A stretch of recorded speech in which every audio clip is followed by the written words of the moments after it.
Good afternoon, all.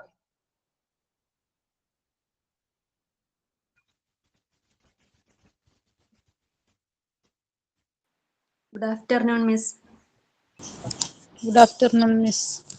Good afternoon, Miss. നമ്മള് ട്രാൻസ്പോർട്ടേഷൻ്റെ അല്ലെ കുറച്ച് ഭാഗങ്ങളാണ് കവർ ചെയ്തത്. നമ്മള് ഇന്നലെ എടുത്തതൊക്കെ വായിച്ചു നോക്കിയല്ലോ, കഴിഞ്ഞ ദിവസം എടുത്തത്.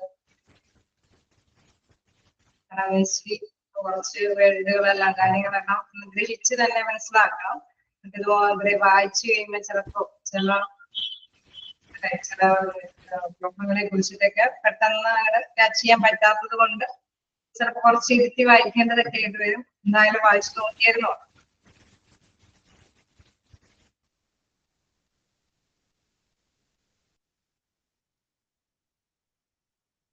മോഡ് ഓഫ് ട്രാൻസ്ഫർ അതാണ് കുറച്ച് പേര് വായിച്ചു നോക്കിയെന്ന് പറയുന്നുണ്ട്. എന്തെങ്കിലും ഡൗട്ടുകളുണ്ടോ മോഡ് ഓഫ് ട്രാൻസ്ഫറിൽ? അത് നമ്മൾ പറഞ്ഞ് തുടങ്ങിയത്. വീണ്ടും ഏതെങ്കിലും ഭാഗമൊക്കെ എക്സ്പ്ലെയിൻ ചെയ്യേണ്ടതുണ്ടോ?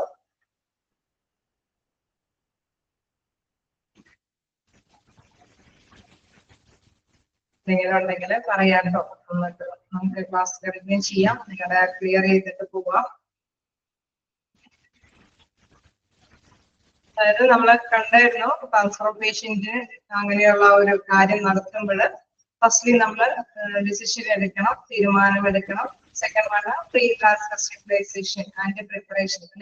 പേഷ്യന്റിനെ നമ്മൾ പ്രധാനമായിട്ടും അതിന് വേണ്ടിയിട്ട് റെഡിയാക്കണം. അതിന് ചിലപ്പോൾ ചില എക്യുപ്മെന്റ്സുകളെല്ലാം ചില ട്യൂബുകളെല്ലാം ഉപയോഗിച്ചിട്ടുണ്ടെങ്കിൽ അതെല്ലാം കറക്റ്റ് പൊസിഷനിലാണോ എന്നുള്ളത് നമ്മുടെ കാറ്റഗറി തിരിച്ച് തന്നെ ഓരോ പേഷ്യന്റിന്റെയും ആ ഒരു പ്രവർത്തനങ്ങളെ വിലയിരുത്തി അതിനനുസരിച്ചിട്ടുള്ള നടപടിക്രമങ്ങളെല്ലാം എടുത്തു. ഇനി നമ്മൾക്കുള്ളത് മോഡ് ഓഫ് ട്രാൻസ്ഫർ ആണ്. മോഡ് ഓഫ് ട്രാൻസ്ഫർ എന്ന് പറയുമ്പോൾ ആ പേഷ്യന്റിനെ ഏത് രീതിയിൽ മറ്റു പ്ലേസിലേക്ക് എത്തിക്കാം. അത് നമുക്കറിയാം, റോഡ് മാർഗം അതല്ലെങ്കിൽ വ്യോമഗതാഗതം, എറോപ്ലെയിനോ ഹെലികോപ്റ്റർ വഴി നമുക്ക് ഒരു പ്ലേസിൽ നിന്ന് ഫെസിലിറ്റിയുള്ള സൗകര്യമുള്ള ഹോസ്പിറ്റലിലേക്ക് എത്തിക്കാമെന്ന് പറയുന്നു. അതിന്റെ സ്റ്റാർട്ടിങ് അല്ലെ ഗ്രൗണ്ട് ട്രാൻസ്പോർട്ട് ഞാൻ എക്സ്പ്ലെയിൻ ചെയ്തിരുന്നു. എന്തെങ്കിലും വിട്ടുപോയിട്ടുണ്ടോ? എന്തെങ്കിലും കിട്ടാത്തതുണ്ടോ? കാരണം ഇതിൽ കുറച്ച് ഇതുകളുണ്ടല്ലേ, എൻഡോട്രാക്കിയൽ ഇൻക്യുബേഷനും cardiac മോണിറ്ററിങ്ങും defibrillation administration intravenous fluid വാസോപ്രസേഴ്സ് അങ്ങനെ കുറച്ച് ടേംസുകളൊക്കെ ഉണ്ട്. എല്ലാവർക്കും ചിലപ്പോൾ അത് പരിചിതമാവണമെന്നില്ല. അതുകൊണ്ടാണ് ഞാൻ വീണ്ടും ചോദിച്ചത്. എക്സ്പ്ലെയിൻ ചെയ്യേണ്ടതുണ്ടെങ്കിൽ നിങ്ങൾക്ക് ചോദിക്കാം, അതല്ലെങ്കിൽ നമുക്ക് നമ്മുടെ കണ്ടിന്യൂ ക്ലാസ് ചെയ്യാം.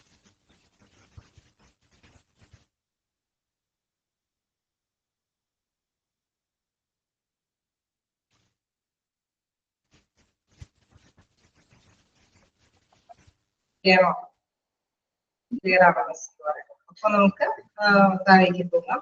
ഓക്കെ, നമുക്ക് അപ്പൊ നിങ്ങൾ കണ്ടായിരുന്നു എന്താണ് അല്ലെ, നമ്മള് ഹോസ്പിറ്റലിൽ നിന്ന് മറ്റൊരു ഹോസ്പിറ്റലിലേക്ക് കൊണ്ടുപോകുന്നതിന് മുന്നോടിയായിട്ട് ചില പേഷ്യൻസിനെ അത് ഗ്രൗണ്ട് ട്രാൻസ്പോർട്ട് ഉപയോഗിച്ചിട്ട് കൊണ്ടുപോകുമ്പോൾ അതിനനുസരിച്ചുള്ള ആംബുലൻസ് ഫെസിലിറ്റീസ് വ്യത്യാസമുണ്ട്. അത് ബേസിക് ലൈഫ് സപ്പോർട്ട് ആംബുലൻസ് ഉണ്ട്, അഡ്വാൻസ് ലൈഫ് സപ്പോർട്ട് ആംബുലൻസ് ഉണ്ട്, പിന്നെ മൊബൈൽ ഇന്റൻസീവ് കെയർ യൂണിറ്റ് പോലെയുള്ള ആംബുലൻസ് സംവിധാനവും ഉണ്ട്. അതാണ് നമ്മൾ പറഞ്ഞു നിർത്തിയത്.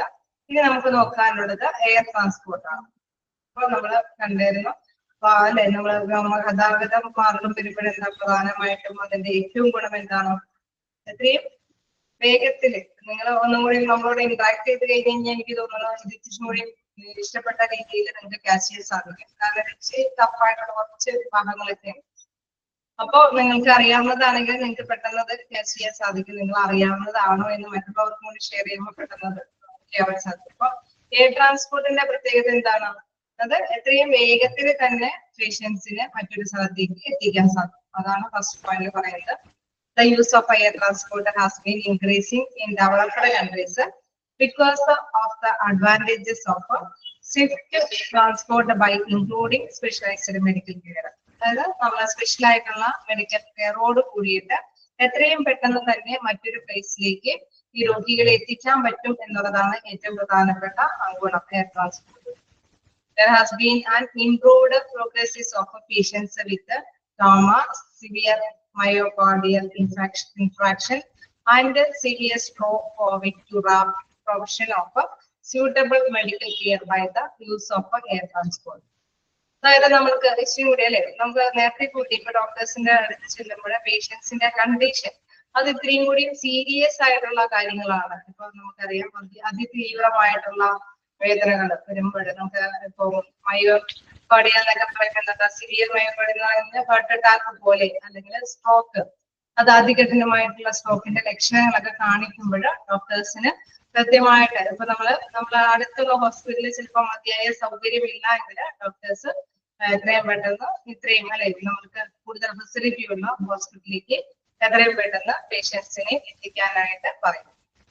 അപ്പൊ അതിന് കാരണം അത് നമുക്ക് അതികഠിനമായിട്ടുള്ള ഒരു അറ്റാക്കിന്റെ ലക്ഷണങ്ങൾ കാണിക്കുന്നത് കൊണ്ട്, അല്ലെങ്കിൽ അതികഠിനമായിട്ടുള്ള സ്ട്രോക്കിന്റെ ഒക്കെ പ്രത്യേകത എന്താണ്, ഇത്രയും പെട്ടെന്ന് ചിലപ്പോൾ ഒരു ഭാഗമൊക്കെ തളർന്നു പോകാനായിട്ടുള്ള സാധ്യതകളുണ്ട്, അല്ലെങ്കിൽ അറ്റാക്കൊക്കെ വരുമ്പോൾ ജീവൻ തന്നെ നഷ്ടപ്പെടാനൊക്കെയുള്ള സാധ്യതകളുണ്ട്. അപ്പൊ ഇങ്ങനെയുള്ള ഹൃദയാഘാതം പോലെയുള്ള കാര്യങ്ങൾക്കൊക്കെ പ്രധാനമായിട്ട് എയർ ട്രാൻസ്പോർട്ട് എന്ന മാർഗം സ്വീകരിക്കാവുന്നതാണ്. ഓക്കെ അല്ലേ, ക്ലിയർ അല്ലേ? ഇപ്പൊ ഇനി വീണ്ടും അതിന്റെ അഡ്വാൻറ്റേജസ് പറയുന്നുണ്ട്. പ്രധാനമായിട്ടും the patients patients who are more likely to get benefit from air transport ആണ്. അപ്പൊ ഏറ്റവും കൂടുതൽ ബെനിഫിറ്റ് ഏത് തരത്തിലുള്ള രോഗികൾക്കാണ് എയർ ട്രാൻസ്പോർട്ട് ഗുണം ചെയ്യുന്നതെന്ന് പറയുന്നു. ഫസ്റ്റ് വൺ പറയുന്നത് patients with severe trauma and penetrating chest injuries. അതായത് ഫസ്റ്റ് ഓരോന്നോരോന്നും നിങ്ങൾ നോക്കി പോവുക. ഏറ്റവും കൂടുതൽ ആഘാതം അല്ലെ, ശരീരത്തിലെ ഏറ്റവും വലിയ ആഘാതങ്ങൾ എന്തെങ്കിലും സംഭവിച്ചവര്, അല്ലെങ്കിൽ ചെസ്റ്റില് നമ്മുടെ നെഞ്ചിലേക്ക് എന്തെങ്കിലും തുളച്ചു കയറി, അല്ലെങ്കിൽ നമുക്കറിയാം നെഞ്ചിലേക്കൊക്കെ പ്രധാനപ്പെട്ട ഒരു ഭാഗമാണ് ശരീരത്തിന്റെ. അപ്പൊ ഏറ്റവും ഇമ്പോർട്ടന്റ് ആയ ഭാഗത്തിലേക്കെല്ലാം എന്തെങ്കിലും സംഭവങ്ങൾ അല്ലെ, ഇപ്പൊ നമ്മുടെ ഇരുമ്പ് പോലെയുള്ള സാധനങ്ങൾ അതൊക്കെ തുളച്ചു കയറുമ്പോൾ നമുക്കറിയാം ഒരുപാട് ബ്ലഡ് കാര്യങ്ങളൊക്കെ വരും. അതോടുകൂടി രോഗിക്ക് അപകടങ്ങൾ തരണം ചെയ്യാൻ പറ്റാത്ത അവസ്ഥയൊക്കെ വരാൻ സാധ്യതയുണ്ട്. അപ്പൊ അങ്ങനെയൊക്കെയുള്ള കണ്ടീഷനിൽ, അല്ലെങ്കിൽ മൾട്ടി സിസ്റ്റം ഇഞ്ചുറീസ്, നമ്മുടെ ശരീരത്തിന്റെ ആന്തരിക അവയവങ്ങളിൽ ഏതെങ്കിലും ഒന്നിനൊക്കെ എന്തെങ്കിലും കൂടുതലായിട്ടുള്ള ഇഞ്ചുറീസ് മുറിവുകളൊക്കെ സംഭവിച്ചിട്ടുണ്ടെങ്കിൽ, ക്രഷ് ഇഞ്ചുറീസ്, അതായത് ഭയങ്കര ചതവ് സംഭവിച്ച്, അതായത് രക്തയോട്ടം പോലും ഇല്ലാത്ത രീതിയിൽ വലിയ ചതവുകളൊക്കെ സംഭവിക്കുന്നുണ്ടെങ്കിൽ, four patients with unstable vital signs, അതായത് പ്രധാനപ്പെട്ട സിഗ്നൽ കാണിക്കുമ്പോൾ അവർ എന്താ പറയുക, പ്രഷർ ഭയങ്കര കുറഞ്ഞു പോവുക, അല്ലെങ്കിൽ ഏറ്റവും കൂടുതൽ ടോപ്പിൽ നിൽക്കുക, അതല്ലെങ്കിൽ എന്താണ് ബ്ലഡിന്റെ എല്ലാത്തിന്റെയും ആ ഒരു ഇത് അല്ലെ, ECG എടുക്കുമ്പോൾ അതിന്റെ വേരിയേഷൻസ് ഒക്കെ പ്രധാനപ്പെട്ട സയൻസ് എല്ലാം നമുക്ക് അല്ലെ ഹോസ്പിറ്റലിലെ ട്രീറ്റ്മെന്റ് മതിയാവാതെ പറ്റുള്ളൂ എന്ന് തോന്നുമ്പോൾ ഡോക്ടേഴ്സ് എയർ ട്രാൻസ്പോർട്ട് വഴി രോഗിയെ എത്രയും പെട്ടെന്ന് കൂടുതൽ ഫെസിലിറ്റി ഉള്ള ഹോസ്പിറ്റലിലേക്ക് റഫർ ചെയ്യും. കാരണം എന്തുകൊണ്ട് അവിടെ മതിയായ സൗകര്യങ്ങളൊന്നും ഉണ്ടാകില്ല. അപ്പൊ മറ്റു ഹോസ്പിറ്റലിൽ ചെല്ലുമ്പോഴും ഇത്തരത്തില് എത്രയും പെട്ടെന്ന് രോഗിയെ പരിചരിക്കുമ്പോൾ അവർക്ക് ജീവൻ നേടിയെടുക്കാനായിട്ട് സാധിക്കും എന്നുള്ളത്. അപ്പൊ ഫസ്റ്റില് എന്താണ് നമ്മൾ പറഞ്ഞു, penetrating chest injuries, multi system injuries, crush injuries or patients with unstable vital signs. Next ഏത് പേഷ്യൻസ് ആണെന്ന് നോക്കാം. Patients with acute coronary syndrome in crucial need of revascularization procedure. എന്താണ് കൊറോണറി സിൻഡ്രോം എന്ന് പറയുന്നത്? അതായത് കൊറോണറി സിൻഡ്രോം എന്ന് പറയുമ്പോൾ സാധാരണയായിട്ട് നമുക്കറിയാം അല്ലെ, നമ്മുടെ മനുഷ്യ ശരീരത്തിൻ്റെതായിട്ടുള്ള കുറച്ച് കാര്യങ്ങളുണ്ട്. അതുമായി ബന്ധപ്പെട്ട കുറച്ച് കാര്യങ്ങൾ നിങ്ങൾക്ക് മനസ്സിലാക്കാനുണ്ട്. അതായത് ഞരമ്പിലൂടെ നമുക്ക് കൊടുക്കേണ്ടത്, നമുക്ക് ഏതെങ്കിലും രീതിയിൽ നമുക്ക് ശ്വാസത്തിൻ്റെതായിട്ടുള്ള കപ്പലുകളൊക്കെ സംഭവിക്കുമ്പോൾ, അപ്പൊ അങ്ങനെ വരുമ്പോൾ സാധാരണയായിട്ട് നമ്മൾ എന്താണ് പ്രധാനമായിട്ടും അക്യൂട്ട് കൊറോണറി സിൻഡ്രോം എന്ന് പറയുന്നത് രക്തയോട്ടം കുറയുമ്പോൾ ഹൃദയപേശിയുടെ ഒരു ഭാഗം പ്രവർത്തനരഹിതമാകുക. അതായത് ഞരമ്പിലൂടെ രക്തയോട്ടം കുറയുമ്പോൾ ഹൃദയത്തിന്റെ ആ ഒരു ഭാഗം അല്ലെ, ആ പേശികളുടെ ഭാഗം പ്രവർത്തനരഹിതമാവുകയാണ്. അങ്ങനെയുള്ള സിറ്റുവേഷനിൽ പ്രത്യേകമായിട്ട് അവർക്ക് റിവൈറ്റലൈസേഷൻ പ്രോസസ്സ് കൊടുക്കേണ്ടതുണ്ട് അല്ലെ.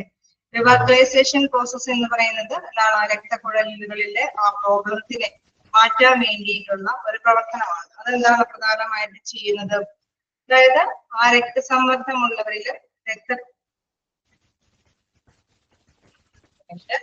കറക്റ്റ് ആയിട്ട് നിങ്ങൾ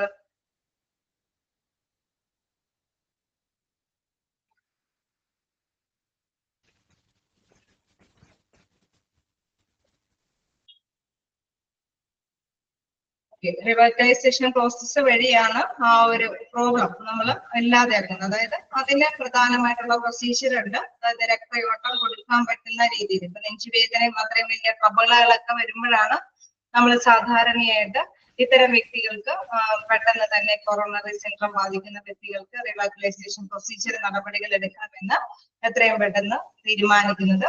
അപ്പൊ അങ്ങനെ വരുമ്പോഴും എന്താണ് നമ്മൾ എയർ ട്രാൻസ്പോർട്ട് വഴിയാണ് ആ പ്രൊസീജിയർ. മതിയായ സൗകര്യങ്ങളൊന്നും ഹോസ്പിറ്റലിൽ ഇല്ല എങ്കിലും അതിനു വേണ്ടിയിട്ടുള്ള സൗകര്യം നിറഞ്ഞ ഹോസ്പിറ്റലിലേക്ക് എത്രയും പെട്ടെന്ന് എന്താണ് വിമാനമാർഗം നമുക്ക് അല്ലെങ്കിൽ ഹെലികോപ്റ്റർ മുഖേന എത്തിക്കാനായിട്ട് ശ്രമിക്കുന്നു.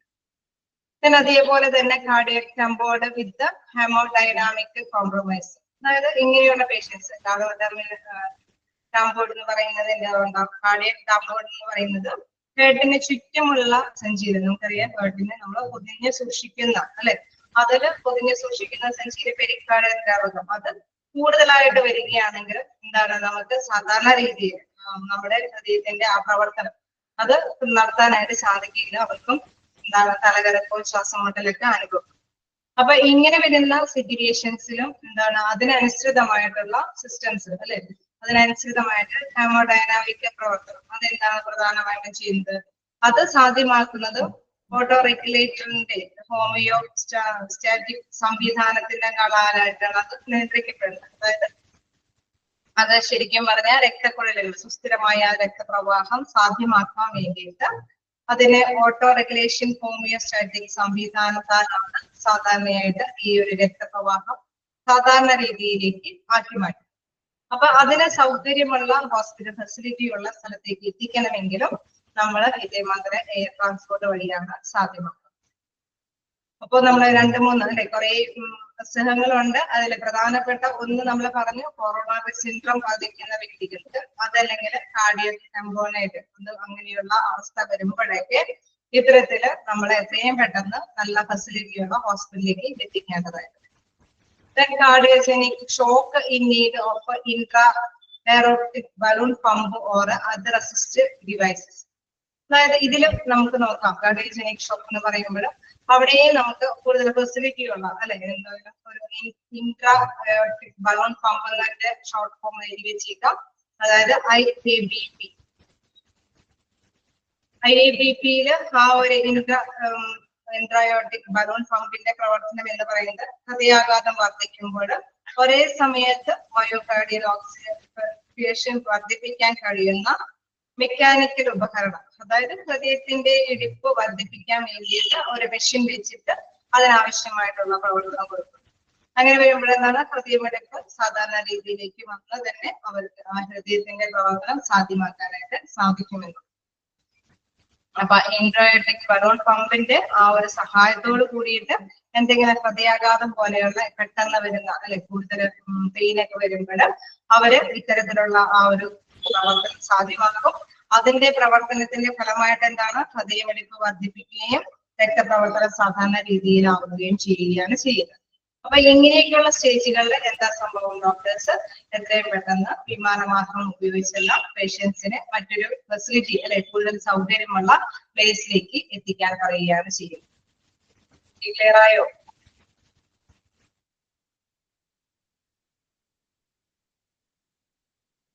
ഓക്കെ, എന്തെങ്കിലും നിങ്ങൾക്ക് ഡൗട്ടുകളുണ്ടോ? ഏതെങ്കിലും റിപ്പീറ്റ് ചെയ്ത് പറയാനുണ്ടോ? ഓക്കെയാണല്ലോ പറയുന്നുണ്ട്. എല്ലാവർക്കും തന്നെ ക്ലിയർ ആവണോട്ടോ, കാരണം കുറച്ച് പേർക്ക് ക്ലിയർ ആയാൽ നമുക്കത് കണ്ടിന്യൂ ചെയ്യാൻ പറ്റില്ല. ചിലർക്ക് അത് ക്യാച്ച് ചെയ്തിരിക്കേണ്ടതാണ്. ഞാൻ ചില പോർഷൻസ് ഒക്കെ ഇത്തിരി സ്പീഡിൽ വിടാറുണ്ട്, കാരണം നിങ്ങൾക്ക് ചിലപ്പോ അല്ലെ ജസ്റ്റ് ഒന്ന് പിന്നീട് വായിച്ചാലും നിങ്ങൾക്ക് കിട്ടുന്നതാണ്. പക്ഷെ ഇതെന്നൊക്കെ പറഞ്ഞവര് നെയിം മാത്രമേ ഇവിടെ ജസ്റ്റ് കാണിക്കുന്നുള്ളൂ. അപ്പൊ അതെന്താണെന്നുള്ളത് ജസ്റ്റ് അറിഞ്ഞാൽ മാത്രമാണ്. കാർഡിയക് ടംബോർഡ് എന്ന് പറയുന്നത് ഹാർട്ടിനെ ചുറ്റും അല്ലെ നമുക്കറിയാം പെരിക്കാർഡിയൽ ദ്രവത്തിന്റെ ഉള്ളിലാണ് ഹാർട്ട് ഇതല്ലേ ഒരു ഇതിന്റെ ഒരു ചുറ്റുമുള്ള ഒരു സഞ്ചിയിലാണ് നമ്മുടെ ഹാർട്ട് സൂക്ഷിച്ചിരിക്കുന്നത്. അതിനു ചുറ്റും എന്താണ് ഈ ദ്രാവകം വരും. പെരിക്കാർഡിയത്തിന്റെ ആ ദ്രാവകം ഉണ്ടാവും. ഈ ദ്രാവകം കൂടുതലായിട്ട് വരുമ്പോഴെന്താ സംഭവം? ഹേർട്ടിന് സാധാരണ രീതിയിൽ സങ്കോചിക്കാനും വികസിക്കാനൊന്നും സാധിക്കാതെ വരും. അപ്പൊ അങ്ങനെ വരുമ്പോഴെന്താണ് ഹൃദയത്തിന്റെ ആ കംപ്രഷൻ കൊണ്ട് തലകറക്കവും ശ്വാസം മുട്ടലൊക്കെ അനുഭവപ്പെടാൻ തുടങ്ങും.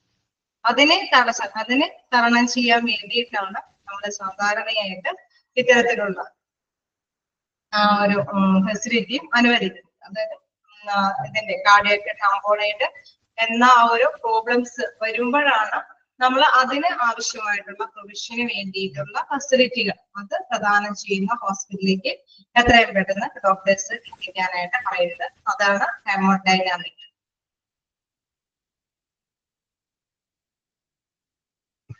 അല്ല, അതിന്റെ അത് പറയുന്നത് IABP ആണ്.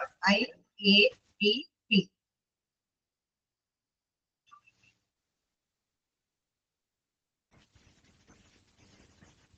ഓക്കെ, നമ്മള് പറഞ്ഞു നിർത്തിയത് കാർഡിയാക് ഡംപോണേറ്റ് അല്ലെ? നമ്മുടെ ഡംപോണേറ്റിന്റെ അതിന്റെ പ്രവർത്തനത്തിന് വേണ്ടിയിട്ട് സുഗമമാക്കാൻ വേണ്ടിയിട്ടാണ് നമ്മള് ഹെമോഡൈനാമിക് എന്ന ഒരു കോംപ്രമൈസ് ചെയ്യുന്ന ആ ഒരു പ്രവർത്തനത്തിലേക്ക് എത്തിക്കുന്നത്. അത് ശരിക്കും പറഞ്ഞു കഴിഞ്ഞാൽ സുസ്ഥിരമായ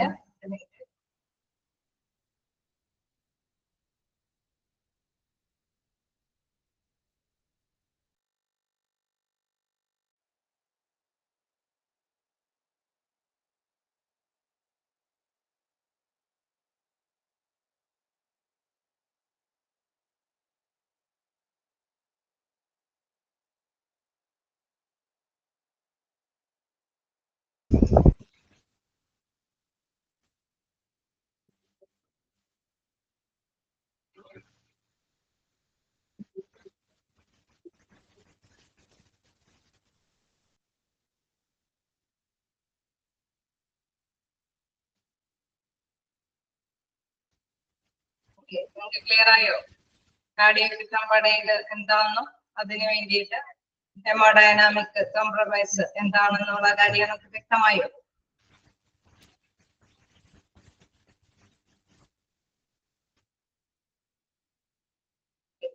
മിക്കവാറും ചില ഹോസ്പിറ്റലിൽ നമ്മുടെ ബേസിക് വലിയ ഉണ്ടായിട്ടുള്ള വികസിക്കാത്ത ഹോസ്പിറ്റലിലേക്ക് ആവുമ്പോൾ നമുക്കറിയാം ഇതിനൊക്കെ വലിയ വലിയ സൗകര്യങ്ങളും അവിടെ ഒന്നും ഉണ്ടാവില്ല.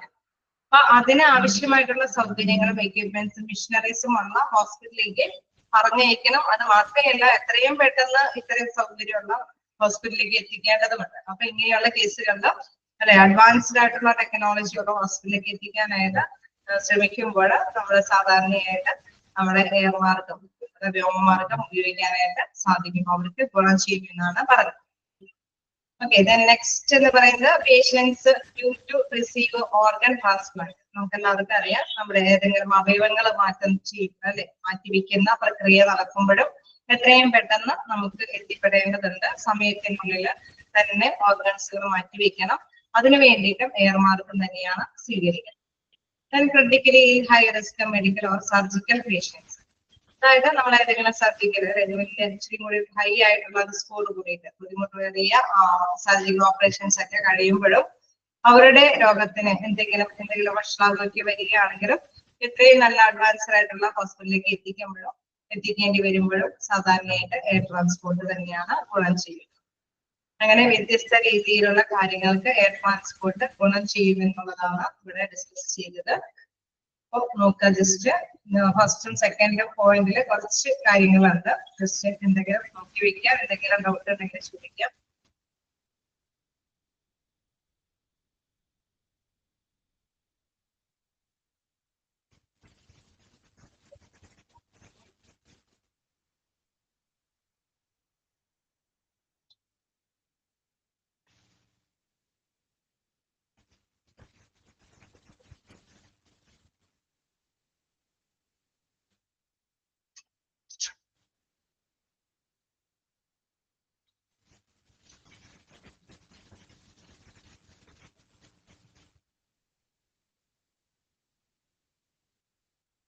ഓക്കെ, നിങ്ങൾക്ക് നോട്ട് ചെയ്യേണ്ടതെല്ലാം നോട്ട് ചെയ്യുമെങ്കിൽ കണ്ടിന്യൂ ചെയ്തോട്ടെ.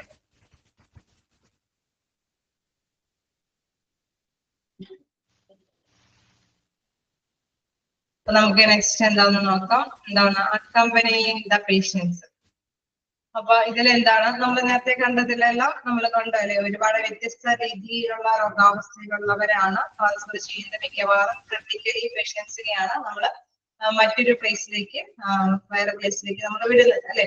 അപ്പൊ അതോടൊപ്പം തന്നെ നമുക്കറിയാം ചില രോഗികൾക്ക് അവരെ ചിലപ്പോൾ ഡോക്ടേഴ്സോ അല്ലെങ്കിൽ നഴ്സുമാരോ അല്ലെ ഏതെങ്കിലും എക്യുപ്മെന്റ്സോ അങ്ങനെ എന്തെങ്കിലും വസ്തുക്കൾ എന്തെങ്കിലും ഉപകരണങ്ങളൊക്കെ കൂടിയിട്ടായിരിക്കും മറ്റൊരു പ്ലേസിലേക്ക് നമ്മൾ എത്തിക്കുന്നത്. അപ്പൊ അത് തന്നെയാണ് ഇവിടെ പറയുന്നത് accompanying the patient. It is normally suggested to have at least 2 professionalist personnel accompanying the patient to be shifted. അതായത് നമുക്കറിയാം അറ്റ്ലീസ്റ്റ് 2 അല്ലെ പ്രൊഫഷണലിസ്റ്റ് പേഴ്സണും കൂടി എങ്കിലും ആ രോഗിയോടൊപ്പം ഇല്ലായിട്ടുള്ള പേഷ്യന്റ് ആയതുകൊണ്ട് തന്നെ ഷിഫ്റ്റ് ചെയ്യുമ്പോൾ വേണമെന്ന് പറയുന്നു. The care needed by each patient in the course of a transfer relies on the level of patient's critical care dependency and correspondingly are divided.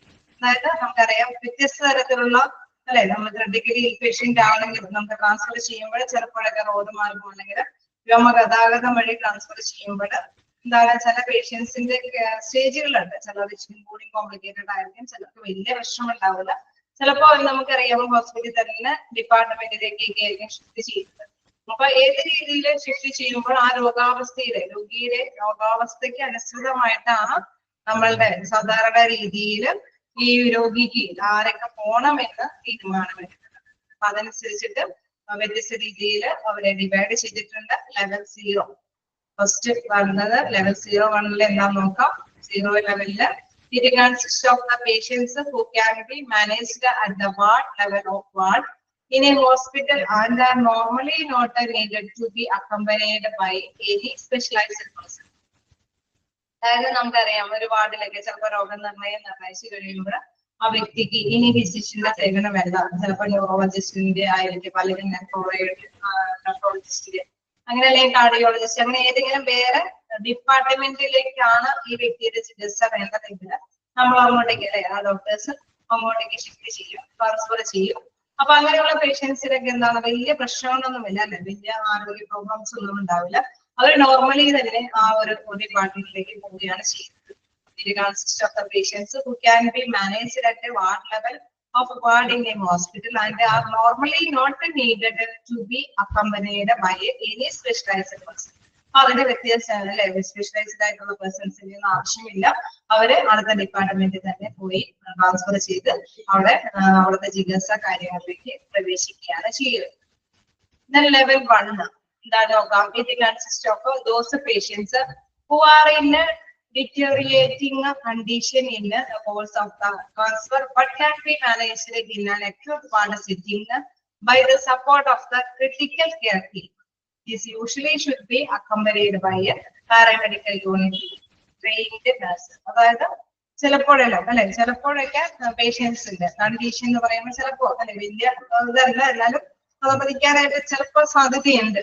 അങ്ങനെയൊക്കെയുള്ള ഒരു കണ്ടീഷനിലുള്ള പേഷ്യന്റിന്റെ ട്രാൻസ്ഫർ ആണ് എങ്കിൽ അവിടെ വലിയ കുഴപ്പമില്ല. നമ്മൾ അടുത്ത യൂണിറ്റിൽ ചെല്ലുമ്പോഴേക്കും അടുത്ത സ്ഥലത്തേക്ക് ചെല്ലുമ്പോഴേക്കും അവിടെ റെഡി ആയിരിക്കും ഈ പേഷ്യന്റിനെ സ്വീകരിക്കാനൊക്കെ. എങ്കിൽ കൂടി ചിലപ്പോ അല്ലെ ചിലപ്പോഴെങ്ങാനും രോഗമെങ്ങാനും അല്ലെ ഇതിലും കൂടി പ്രശ്നമായി വന്നാലോ എന്ന് കരുതി നമ്മളൊരു പക്ഷേ എന്താണ് പാരാമെഡിക്കൽ യൂണിറ്റിലെ ട്രെയിനിങ് പ്രസൻസിനെ കൂടി ഇവരെ കൊണ്ടുപോകുമ്പോൾ ഷിഫ്റ്റ് ചെയ്യുമ്പോൾ ഇവരോടൊപ്പം പറഞ്ഞേക്കുമെന്നുള്ളതാണ്. അപ്പൊ അടുത്ത ലെവലിലുള്ള പേഴ്സൺ എന്ന് പറയുന്നത് വലിയ പ്രശ്നമില്ല, എന്നാലും എന്താണ് നമ്മുടെ പാരാമെഡിക്കൽ യൂണിറ്റിലെ അസിസ്റ്റന്റ് നഴ്സുമാരെ ആരെങ്കിലും കൂട്ടി ആ ഒരു മറ്റൊരു പ്ലേസിലേക്ക് ഷിഫ്റ്റ് ചെയ്യുന്നതാണ്. ലെവൽ 2 ലെവൽ 2 പേഷ്യൻസ് എന്താണ്. It consist of patients who are in need of observation or intervention for failure of a single organ system and have to be accompanied by a trained and proficient person. അതായത് നമുക്കറിയാം ചിലപ്പോ ഒരു ഓർഗന്റെ അല്ലെ നമ്മുടെ ഇതില് ഏതെങ്കിലും ഒരു ഓർഗന്റെ പ്രവർത്തനത്തിൽ ഇച്ചിരി ഡിസോർഡറും കാര്യങ്ങളൊക്കെ ആണെങ്കിൽ അവർ ഇച്ചിരി അല്ലെ ചിലപ്പോ എന്തെങ്കിലും നമുക്കറിയാം മെയിൻ ആയിട്ടുള്ള ഓർഗൻസിനൊക്കെ എന്തെങ്കിലും സംഭവിക്കുന്നത് പെട്ടെന്ന് തന്നെ രോഗി ചിലപ്പോ എന്തെങ്കിലും അല്ലെ അൺഎക്സ്പെക്ടഡ് ആയിട്ട് എന്തെങ്കിലുമൊക്കെ സംഭവിക്കാനുള്ള സാധ്യതയുണ്ട്. അപ്പൊ ഇങ്ങനെ ഇത്തരത്തിലുള്ള ഹേർട്ടിനോ അങ്ങനെ ലങ്സിനോ ആളുകളൊക്കെ എന്തെങ്കിലും ഭയങ്കര ഫെയിലിയർ എന്തെങ്കിലും പെട്ടെന്ന് എന്തെങ്കിലും സംഭവിച്ചു കഴിഞ്ഞു കഴിഞ്ഞാൽ അതുമായി ബന്ധപ്പെട്ട എന്തെങ്കിലും ഇഷ്യൂസ് വന്നാലോ എന്ന് കരുതി തന്നെ എന്താണ് അതുമായി ബന്ധപ്പെട്ട് പ്രൊഫഷണൽ ആയിട്ടുള്ള ഏതെങ്കിലും പേഴ്സണെ ട്രെയിൻഡ് ആയിട്ടുള്ള പേഴ്സണെ തന്നെ പറഞ്ഞയക്കേണ്ടതുണ്ട്. And how to be accompanied by trained and professional person അതായത് ട്രെയിനിങ് കിട്ടിയിരിക്കുന്ന ഒരു അർഹമായ കഴിവുള്ള വ്യക്തിയെ തന്നെ ഈ പേഷ്യന്റിന്റെ ഒപ്പം പറഞ്ഞയക്കേണ്ടതായിട്ട്. അപ്പൊ ഇവിടെ ഒരു ഓർഗൻ സിംഗിൾ ഓർഗൻ സിസ്റ്റത്തിലാണ് ഫെയിലിയർ വന്നത്. Next, level 3, it consists of a patients with the need of advanced respiratory care during the transport with the support of at least few failing organ system. These patients must be accompanied by a competent doctor along with a nurse and a paramedic. അതായത് നമുക്കറിയാം ഇങ്ങനെ അല്ലെ ഒന്ന് രണ്ട് organs ഒക്കെ failure ആണ്, ഒരുപാട് respiratory problems ഒക്കെ ശ്വാസവുമായി ബന്ധപ്പെട്ട ഭയങ്കര പ്രോബ്ലംസ് ഒക്കെ ഇഷ്യൂസ് ഒക്കെ ഉള്ള വ്യക്തിയാണ് എങ്കിൽ ഇവരെ കൂടെ അല്ലെ ഇവരെ ട്രാൻസ്ഫർ ചെയ്യുമ്പോൾ സാധാരണയായിട്ട് ഡോക്ടേഴ്സ് അല്ലെങ്കിൽ നഴ്സുമാരെ അതോടൊപ്പം തന്നെ പാരാമെഡിക്കൽ സ്റ്റാഫുകളെല്ലാം തന്നെ അക്കംപൈൻ ചെയ്ത് പോകേണ്ടതുണ്ട് എന്നുള്ളതാണ്. അപ്പൊ these patients must be accompanied by a competent doctor along with a nurse and a paramedic. അതായത് പാരാമെഡിക്കൽ സ്റ്റാഫ് ഉണ്ടാകും, നഴ്സ് ഉണ്ടാകും, ഡോക്ടേഴ്സ് ഉണ്ടാകും. അവരോടൊപ്പം തന്നെയായിരിക്കും ഇത്രയും കൂടി ഹൈ ആയിട്ടുള്ള കാര്യങ്ങൾ, കുറച്ചും കൂടി ശ്വാസവുമായി ബന്ധപ്പെട്ട അസുഖങ്ങളുള്ളവര്, ഒന്ന് രണ്ട് ഓർഗൻസിന് കംപ്ലൈന്റ് ഒക്കെ ഉള്ളവരൊക്കെ ആണെങ്കിൽ അവരെ മറ്റൊരു പ്ലേസിലേക്ക് ട്രാൻസ്ഫർ ചെയ്യുമ്പോൾ ഡോക്ടറും നഴ്സും അതേമാതിരി തന്നെ പാരാമെഡിക്കൽ സ്റ്റാഫും കൂടി ഉണ്ടായിരിക്കും. ലാസ്റ്റ് പാരഗ്രാഫിൽ പറയുന്നത് the accompanying person should be aptly trained, competent and experienced, and they preferably should have done training in a patient transfer and should have enough training in advanced cardiac life support, airway management and critical care. അതായത് നമുക്കറിയാം അല്ലെ ഇവിടെ ട്രാൻസ്ഫറിനോടൊപ്പം തന്നെ ഒരു പേഷ്യന്റിനോടൊപ്പം തന്നെ പോകുന്ന വ്യക്തികൾക്ക് ആവശ്യമായിട്ടുള്ള ട്രെയിനിങ് അവർക്ക് ഉണ്ടായിരുന്നു അല്ലെ. ഫസ്റ്റ് എയ്ഡ് കൊടുക്കാനുള്ള എന്തെങ്കിലും പ്രൊഫഷനോ അങ്ങനെ എന്തെങ്കിലുമൊക്കെ ഭയങ്കര അഡ്വാൻസ്ഡ് ആയിട്ടുള്ള ടെക്നോളജി സംഭവങ്ങളൊക്കെ ഉപയോഗിക്കുന്നുണ്ടെങ്കിൽ അതെല്ലാം ഉപയോഗിക്കാൻ പറ്റുന്ന പേഴ്സൺസ് ആയിരിക്കണം ഇവരോടൊപ്പം തന്നെ പോകേണ്ടത്. അതിനനുസരിച്ചിട്ടുള്ള ട്രെയിനിങ് കിട്ടിയിരിക്കുന്ന വ്യക്തികളായിരിക്കണം ഈ പേഷ്യന്റിനോടൊപ്പം തന്നെ പോകാനായിട്ടുള്ളത്. Airway management and critical care എന്തൊക്കെ സംഭവിക്കുമ്പോഴാണെങ്കിൽ എയർവേയുമായി ബന്ധപ്പെട്ട അവരുടെ നമുക്കറിയാം റെസ്പിറേറ്ററി പ്രോബ്ലംസ് ഒക്കെ ഉണ്ടാകുമ്പോൾ അവർക്ക് ഇച്ചിരി കൂടി എന്തെങ്കിലും ശ്വാസവുമായി ബന്ധപ്പെട്ട എന്തെങ്കിലും കാര്യങ്ങളൊക്കെ ചെയ്തു കൊടുക്കേണ്ടതുണ്ടെങ്കിൽ അതൊക്കെ ചെയ്തു കൊടുക്കാൻ അനുയോജ്യമായ ട്രെയിനിങ് കിട്ടിയിരിക്കുന്ന വ്യക്തികളായിരിക്കണം ഇവരോടൊപ്പം തന്നെ പോകേണ്ടത്. If the physician is not available to shift unstable patients, then the provision of a contacting the physician concerned by the transport team should certainly be ready for the service. അതായത് നമ്മൾ നേരത്തെ പറഞ്ഞ മാതിരി നേരത്തെ ഡോക്ടറും നഴ്സും അല്ലെങ്കിൽ അസിസ്റ്റന്റ് പാരാമെഡിക്കൽ സ്റ്റാഫുകളെല്ലാം ക്രിട്ടിക്കലി അല്ലെ level 3 പേഷ്യൻസിനോടൊപ്പം പോകണമെന്ന് പറഞ്ഞു. ഇൻ കേസ് ഏതെങ്കിലും ഡോക്ടേഴ്സിന് അവരോടൊപ്പം തന്നെ പോകാൻ സാധിച്ചില്ല എങ്കിൽ ഡോക്ടറിനെ കോണ്ടാക്ട് ചെയ്യാനും ഡോക്ടർ പറയുന്നത് അനുസരിച്ചിട്ട് തന്നെ കൈകാര്യം ചെയ്യാനായിട്ട് കഴിവുള്ള വ്യക്തികളായിരിക്കണം ഇവരോടൊപ്പം തന്നെ പോകേണ്ടത്. അവർ പറയുന്നതനുസരിച്ചിട്ട് സർവീസ് സേവനം കൊടുക്കാനായിട്ട് റെഡി ആയിരിക്കുന്നത്. Last point പറയുന്നത് if the physician is not available to shift unstable patients, then the provision of a contacting the physician concerned by the transport team should certainly be ready for service. Okay, സേവനം കൊടുക്കാനായിട്ട് അവരെ തയ്യാറായിരിക്കണം. Just വായിച്ചു നോക്കാം, എന്തെങ്കിലും doubt ഉണ്ടെങ്കിൽ ചോദിക്കാം.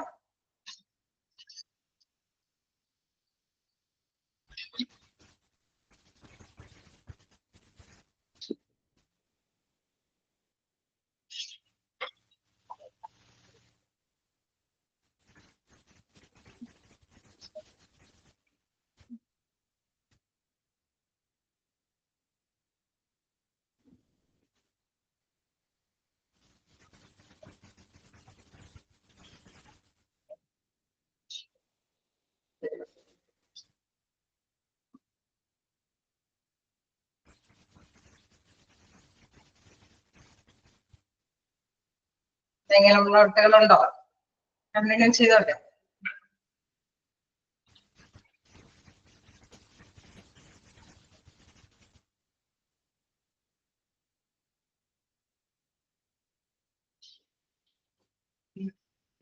Level 2.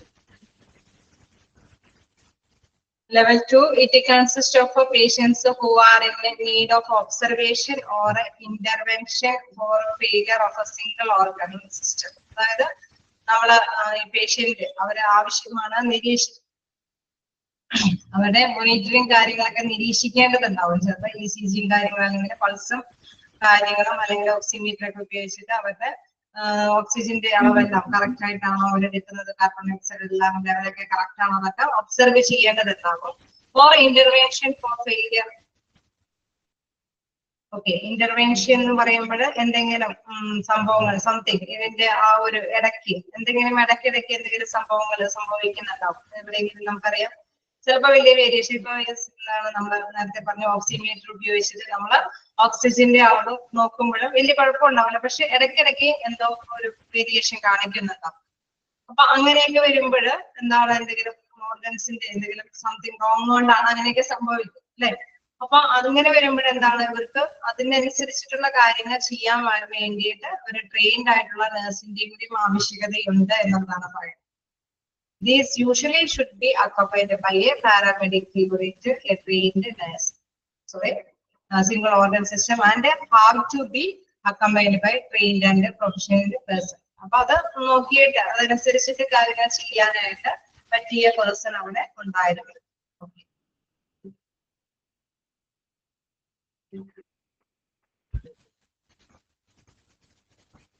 ഇനി എന്തെങ്കിലും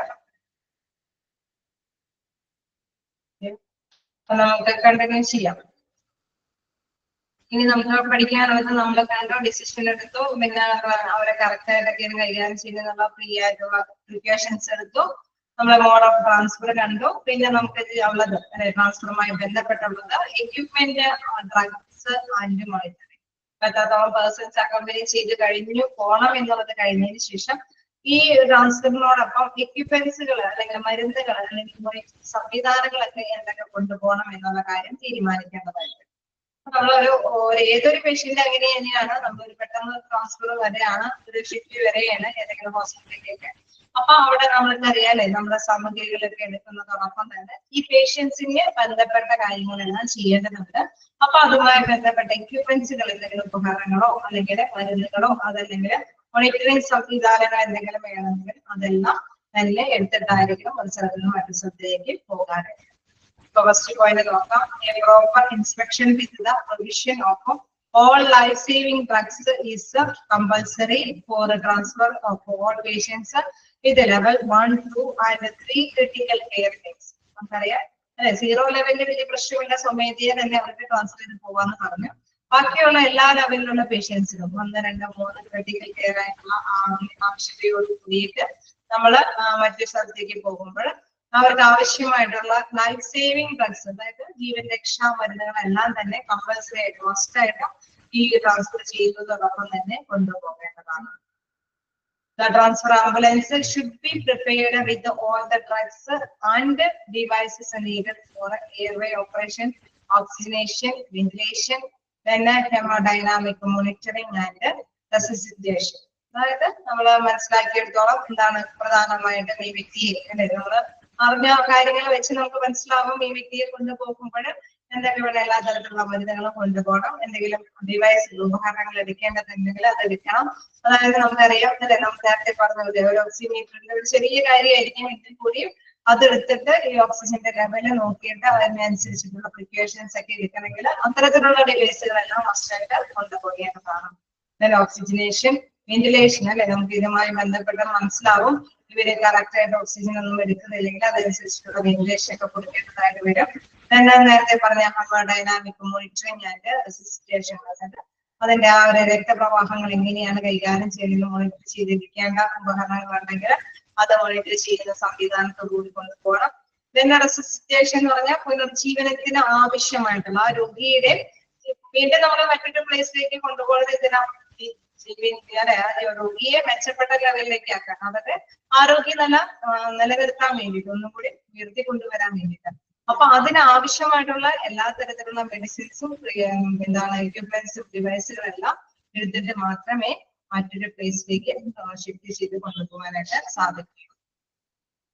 Then second point പറയുന്നത് for the inspection is to be confirmed before the beginning of a transfer together with the starting of infusion drugs. അതായത് നമ്മൾ നേരത്തെ പറഞ്ഞ മാത്രമേ അല്ലെ എല്ലാ സാധനങ്ങളും എടുത്തിട്ടുണ്ട് നമ്മുടെ കൂട്ടത്തില്, അതായത് പേഷ്യന്റിനോടൊപ്പം തന്നെ എല്ലാ സാധനങ്ങളും എടുത്തിട്ടുണ്ട് എന്ന് ഉറപ്പ് വരുത്തിയതിനു ശേഷം മാത്രമേ നമ്മൾ അങ്ങോട്ടേക്ക് പോകാൻ പാടുള്ളൂ എന്നുള്ളത്, അതായത് മറ്റൊരു പ്ലേസിലേക്ക് പോകാൻ പാടുള്ളൂ. വിത്ത് സ്റ്റാർട്ടിങ് ഓഫ് ഇൻഫ്യൂഷൻ ഡ്രഗ്സ്, അതായത് എന്തെങ്കിലും മങ്ങി കിടക്കുന്ന മരുന്നുകളൊക്കെ കൊടുക്കേണ്ടതുണ്ടെങ്കിൽ അതെല്ലാം കൊടുത്തിട്ട്, നമുക്കറിയാം പെയിൻ കില്ലർ ആയിട്ടോ അതല്ലെങ്കിൽ ചിലപ്പോൾ ഇച്ചിരി വിഭ്രാന്തിയൊക്കെ കാണിക്കുന്ന പേഷ്യൻസ് ഒക്കെ ആണെങ്കിൽ അവരെ ഒന്ന് സെഡേറ്റ് അതെ ഒന്ന് ഒതുക്കി കിടത്താനൊക്കെ ആയിട്ട് ചെറിയ മരുന്നുകളൊക്കെ കൊടുത്തിട്ടൊക്കെ ആയിരിക്കും ഇവര് മറ്റൊരു പ്ലേസിലേക്ക് ഈ രോഗിയെ കൊണ്ടുപോകുന്നത്. അതൊക്കെ ഉറപ്പ് വരുത്തേണ്ടതാണ്. Then the drug required for a patient transfer involve muscle relaxant, then a sedative, then analgesia, then drops and resuscitation drugs. അതായത് ഡ്രഗിന്റെ മരുന്നുകളുടെ കാര്യം എടുത്ത് പറയുമ്പോൾ അതിൽ പലതരത്തിലുള്ള മരുന്നുകളുണ്ട് അല്ലെ. മസിലുകളെല്ലാം റിലാക്സ് ചെയ്യാൻ വേണ്ടിയിട്ട്, അല്ലെങ്കിൽ മഞ്ഞി കിടക്കാൻ വേണ്ടിയിട്ട്, അല്ലെങ്കിൽ വേദന സംഹാരികള്, അതേമാതിരി തന്നെ എന്താണ് മസിലുകളുടെ ഉത്തേജനത്തിന് വേണ്ടിയിട്ടുള്ള ഇൻട്രോപ്സ്, അതല്ലെങ്കിൽ റെസിസ്റ്റേഷൻ ഡ്രഗ്സ് എന്ന് പറഞ്ഞാൽ രോഗിയുടെ പുനർജീവനത്തിന് ആവശ്യമായിട്ടുള്ള മരുന്നുകൾ, ഇതെല്ലാം തന്നെ മസ്റ്റായിട്ട് എടുത്തിട്ടുണ്ടെന്ന് ഉറപ്പ് വരുത്തേണ്ടതാണ്. ഇത് ആവശ്യമാണ് അല്ലെ, ഓരോ വ്യക്തിക്കും ഓരോ പേഷ്യന്റിന്റെയും ആവശ്യകതയ്ക്ക് അനുസൃതമായിട്ട് തന്നെ എടുത്തിട്ടുണ്ടെന്ന് ഉറപ്പ് വരും. The person responsible to patient transfer should assure correct supplies of these emergency drugs. Some of these drugs may be needed to be prepared in a pre-filled syringe before the transfer. അതായത് നമ്മളിങ്ങനെ transfer ചെയ്ത് കൊണ്ടുപോകുമ്പോഴല്ലേ നമ്മളിങ്ങനെ ഒരുപാട് ശരിക്കും പറഞ്ഞാൽ ആംബുലൻസിൽ പോകുമ്പോൾ ഇങ്ങനെയൊക്കെ ഉണ്ടാവുന്ന ഞങ്ങൾ ചിന്തിക്കുകയാണ്. കാരണം ഇത്രയും കാര്യങ്ങളൊക്കെ ചെയ്യാറുണ്ടോന്ന് അല്ലെ. ഒരു ആംബുലൻസ് പോകുമ്പോൾ ചിലതില് പ്രത്യേകിച്ച് വലിയ കെയറൊന്നും ഉണ്ടാവില്ല, ചിലതിൽ കുറെ ഇങ്ങനത്തെ കാര്യങ്ങളൊക്കെ ഉൾപ്പെടുത്തിയിട്ടായിരിക്കും പോകുന്നത്. അവര് എന്താണ് മെഷീൻസും അതേമാതിരി തന്നെ ചില അല്ലെ മോണിറ്ററിങ് ചെയ്യുന്ന സംഭവങ്ങളും, അതല്ലെങ്കിൽ കുറെ മരുന്നുകളും ഡോക്ടറും അതേമാതിരി നഴ്സും അങ്ങനെ എല്ലാവരുടെയും കമ്പനിയോട് കൂടിയിട്ട് അവരുടെ എല്ലാം സപ്പോർട്ടോട് കൂടിയിട്ടാണ് മറ്റൊരു പ്ലേസിലേക്കൊക്കെ പോകുക. അപ്പൊ ഇവിടെ ലാസ്റ്റ് പറയുന്നത് എന്താണ്, ചിലപ്പോഴെങ്കിലും സിറിഞ്ചില് ചിലപ്പോൾ മെഡിസിൻ ഇങ്ങനെ ഫീൽ ചെയ്ത് വെക്കേണ്ടതുണ്ടോ, അതായത് അതിന്റെ ഡോസേജ് തീരുമ്പോ തന്നെ കനാൽ വഴി അല്ലെ നമ്മള് ഞരമ്പിലൂടെ തന്നെ കൊടുക്കാൻ വേണ്ടി റെഡിയാക്കി തന്നെ എന്താണ് സിറിഞ്ചിൽ ചിലപ്പോൾ ഒരുപക്ഷെ മരുന്നുകൾ സൂക്ഷിച്ചു വെക്കേണ്ടതുണ്ടാകും. അതുവരെ ഫില്ല് ചെയ്തിട്ട് മാത്രമേ നമ്മള് രോഗി അല്ലെ ഒരു പ്ലേസിൽ നിന്ന് മറ്റൊരു പ്ലേസിലേക്ക് പോകാൻ പാടുള്ളൂ. അത് പേഷ്യൻസിന്റെ ആ ഒരു നേച്ചർ അനുസരിച്ച് ഉപയോഗിക്കുക. അപ്പൊ അവരുടെ പേഷ്യൻസ് അത് അത്യാവശ്യമാണ്, ആ സമയത്തിന് തന്നെ അത് എത്തിക്കേണ്ടത് അത്യാവശ്യമാണെങ്കിൽ അതിനനുസരിച്ചിട്ട് അത് അവര് സൂക്ഷിച്ചിട്ട് വേണം പോകാൻ. നെക്സ്റ്റ് പറയുന്നത് the minimum standard of inspection suggested for a patient transfer includes an uninterrupted electrocardiogram inspection, non-invasive blood pressure, oxygen saturation and temperature. അതായത് നമ്മൾ മിനിമം സ്റ്റാൻഡേർഡ് ആയിട്ട് എപ്പോഴും നമ്മൾ ശ്രദ്ധിച്ചുകൊണ്ടിരിക്കണം ഇവരുടെ എല്ലാ പ്രവർത്തനവും അല്ലെ. വലിയ പ്രശ്നം ബ്ലഡ് പ്രഷറൊന്നും കൂടുന്നില്ല, അല്ലെങ്കിൽ ഓക്സിജന്റെ അവരിലൊന്നും വലിയ പ്രശ്നങ്ങളൊന്നും കാണിക്കുന്നില്ല, അല്ലെങ്കിൽ ECGയിലെ വലിയ അതൊക്കെ തന്നെ എപ്പോഴും ശ്രദ്ധിച്ചുകൊണ്ടിരിക്കണം. എങ്ങനെയാണ് അത് കാണിക്കുന്നത്, പൾസ് എങ്ങനെ കാണിക്കുന്നത്, പ്രഷർ എങ്ങനെ കാണിക്കുന്നത്, അല്ലെങ്കിൽ ഓക്സിജന്റെ കറക്റ്റ് ആയിട്ടാണോ കൈകാര്യം ചെയ്യുന്നത്, ടെമ്പറേച്ചർ ചൂടുനില എങ്ങനെയാണെന്നുള്ളത് എപ്പോഴും തന്നെ എന്താണ് inspection നടത്തിക്കൊണ്ടിരിക്കണം, പരിശോധിച്ചുകൊണ്ടിരിക്കണം. The non-invasive blood pressure may be notably affected by the motion and effects, so it may be cautious to use invasive blood pressure inspection in a selected subset of patients. അതായത് നമ്മളിങ്ങനെ അല്ലെ എന്തെങ്കിലും ഇതുകൾ ഉണ്ടായെങ്കിൽ ശ്രദ്ധകൾ കേന്ദ്രീകരിച്ചു വരുമ്പോൾ എന്തെങ്കിലും അക്രമാസക്തമായിട്ടുള്ള എന്തെങ്കിലും കാര്യങ്ങൾ നമ്മൾ നോട്ടബിൾ ആണ് എങ്കിൽ അല്ലെ ചർമ്മത്തില് എഫക്ട് ചെയ്യുന്നുണ്ടാകും. അതാണ് ഉദ്ദേശിക്കുന്നത്. മോഷൻ ആർട്ടിഫക്ട്സ്, അതായത് മോഷൻ എന്ന് പറയുമ്പോൾ നമ്മളിങ്ങനെ വണ്ടി ചലിപ്പിച്ചുകൊണ്ട് പോകുമ്പോൾ, അല്ലെങ്കിൽ നമുക്കറിയാമല്ലേ എയർ ട്രാൻസ്പോർട്ട് ഒക്കെ ആവുമ്പോൾ ചിലപ്പോൾ ഹേർട്ടുമായ ഡിസീസസ് ഉള്ളവർക്ക് അവർക്ക് ഭയങ്കര ശ്രദ്ധ കേന്ദ്രീകരിക്കണം. നമ്മൾ നേരത്തെ കണ്ടായിരുന്നു അതുമായി ബന്ധപ്പെട്ട റിപ്പോർട്ടൊക്കെ ഘടിപ്പിക്കണമെന്ന്. അപ്പൊ അവർക്ക് അത് എന്തുകൊണ്ടാണെന്ന് വെച്ച് കഴിഞ്ഞാൽ അതിന്റെ ആ ഒരു ചലനവുമായി ബന്ധപ്പെട്ട എന്തെങ്കിലും ആഫ്റ്റർ എഫക്ട്സ് വരുന്നുണ്ടോ എന്ന് അറിയാൻ ആണ് അങ്ങനെ അവിടെ പറയുന്നത്. എന്തെങ്കിലും എഫക്റ്റീവ് ഉണ്ടോ എന്ന് നോട്ട് ചെയ്യണം. So it may be cautious, എപ്പോഴും ശ്രദ്ധ കേന്ദ്രീകരിക്കണം. എന്താണ് to use invasive blood pressure inspection in a selected subset of a patient. അപ്പൊ അതിന് വേണ്ടിയിട്ട് മുൻകരുതലൊക്കെ എടുത്തിട്ട് വേണം ഇത് കൈകാര്യം ചെയ്യാൻ വേണ്ടിയിട്ട്. എന്തെങ്കിലും അതിന്റെ ആഫ്റ്റർ എഫക്ട്സുകളൊക്കെ വരുന്നുണ്ടെങ്കിൽ അതിനനുസരിച്ചിട്ടുള്ള പ്രിക്കോഷൻസും മെഡിസിൻസ് ഒക്കെ കൊടുക്കേണ്ടതുണ്ടെങ്കിൽ കൊടുക്കേണ്ടതായിട്ട് വരും. Then all the inspection equipment should be secured accurately. At the end should be placed at below the level of the patient for uninterrupted inspection. അതായത് നമ്മൾ എന്തെങ്കിലും നമ്മള് ഒരിക്കലും തടസ്സമില്ലാത്ത രീതിയിൽ തന്നെ ഇൻസ്പെക്ഷൻസ് ഒക്കെ എല്ലാം ചെയ്യാൻ പറ്റുന്ന തരത്തിലുള്ള രീതിയിലാക്കിയിരിക്കണം എല്ലാ പ്ലേസിലും. നമുക്കറിയാം ആക്യുറേറ്റ് ആയിട്ട് എവിടെയും കൃത്യതയോട് കൂടിയിട്ട് കാര്യങ്ങളെല്ലാം എക്യുപ്മെന്റ്സ് എല്ലാം കറക്റ്റ് ആണ്. അതേമാതിരി തന്നെ എല്ലാം കറക്റ്റ് പ്ലേസിലാണ് വെച്ചിരിക്കുന്നത്. Placed at below the level of patients for uninterviewed inspection. അതായത് നമ്മള് ആവശ്യത്തിന്റെ സമയത്ത് നമുക്ക് ഗെറ്റ് റെഡി ആയിരിക്കണം അല്ലെ, അതെല്ലാം കറക്റ്റ് ഓരോന്നിന്റെയും സ്ഥലത്ത് തന്നെ വെച്ചിട്ടായിരിക്കണം ഈ കാര്യങ്ങളെല്ലാം കൊണ്ടുപോയിട്ടുള്ളത്. ഈ പേഷ്യന്റ് ഒരു സ്ഥലത്ത് ഒരു ഡിക്കി തുറന്ന് മറ്റു സംഭവങ്ങളൊക്കെ എടുത്ത് പേഷ്യന്റിന്റെ അടുത്തേക്ക് ചെല്ലാൻ പറ്റില്ല. പേഷ്യന്റിനോട് അടുത്ത് തന്നെ ആയിരിക്കണം ഈ സാധനങ്ങളെല്ലാം സൂക്ഷിച്ചിരിക്കേണ്ടത്. The electrical device must be functional on battery power with the provision of extra batteries during transfer. അതായത് ഇലക്ട്രിക്കൽ ആയിട്ടുള്ള ഡിവൈസുകളൊക്കെ ഉപയോഗിക്കുന്നുണ്ടെങ്കിൽ അതിന്റെ ഫംഗ്ഷൻ എല്ലാം ബാറ്ററിയോട് കൂടിയിട്ടാണെങ്കിൽ അതെല്ലാം കറക്റ്റ് ആയിട്ടുണ്ട്. ഇൻ കേസ് എക്സ്ട്രാ ബാറ്ററികളെല്ലാം ആവശ്യമായി വന്നാലോ എന്നുള്ളത് അതെല്ലാം തന്നെ ട്രാൻസ്ഫറിന്റെ നേരത്ത് കീപ്പ് ചെയ്യേണ്ടത്. Then patients on a ventilator must be shifted on a portable transport ventilators with the provision of a display of alarms associated with the tidal volume, airway pressure, respiratory ratio, inspired oxygen fraction and respiratory rate. അതായത് നമ്മൾ നേരത്തെ പറഞ്ഞല്ലോ അല്ലെ, നമ്മുടെ ശരീരത്തിന്റെ ഉള്ളിലേക്ക് പുറത്തേക്കും വിടുന്ന റേഷ്യോകളെല്ലാം കറക്റ്റ് ആണോ എന്ന് ഉറപ്പുവരുത്തണം. ഒപ്പം തന്നെ നമ്മുടെ എല്ലാത്തിന്റെയും എന്തെങ്കിലും കാര്യങ്ങൾ ഉണ്ടെങ്കിൽ അത് കൈക്ക് കൂടി കൃത്യമായിട്ട് തന്നെ ഡിസ്പ്ലേ ചെയ്ത് കാണിക്കുക മാത്രമല്ല, നമ്മൾ കണ്ടിട്ടില്ലേ എന്തെങ്കിലുമൊക്കെ കാണിക്കുന്ന സിഗ്നലും കൂടി കൂടിയിട്ട് അല്ലെ, ടിക് ടിക് ടിക് എന്ന് പറഞ്ഞ ഒച്ചയോട് കൂടിയിട്ടൊക്കെ വരുമ്പോൾ എന്തെങ്കിലും ഡേഞ്ചറസ് ഒക്കെ ഉണ്ടെങ്കിൽ ആ മോണിറ്ററിൽ അത് കാണിക്കുന്നതോടൊപ്പം തന്നെ ആ വോയിസും കൂടി വരണം. അപ്പൊ അപ്പോഴാണ് അത് ഇച്ചിരി കൂടി കോൺസെൻട്രേറ്റ് ചെയ്തല്ലേ ശ്രദ്ധ കേന്ദ്രീകരിച്ചിട്ട് അതുമായി ബന്ധപ്പെട്ട നടപടികൾ എടുക്കാനായിട്ട് ശ്രദ്ധിക്കുക. അപ്പൊ അതുകൊണ്ട് തന്നെ അലാംസ് അസോസിയേറ്റ് ചെയ്തായിരിക്കണം ഇത്തരത്തിലുള്ള ഈ ഇങ്ങനെ ഡിസ്പ്ലേ കാര്യങ്ങളൊക്കെ ചെയ്യേണ്ടത്.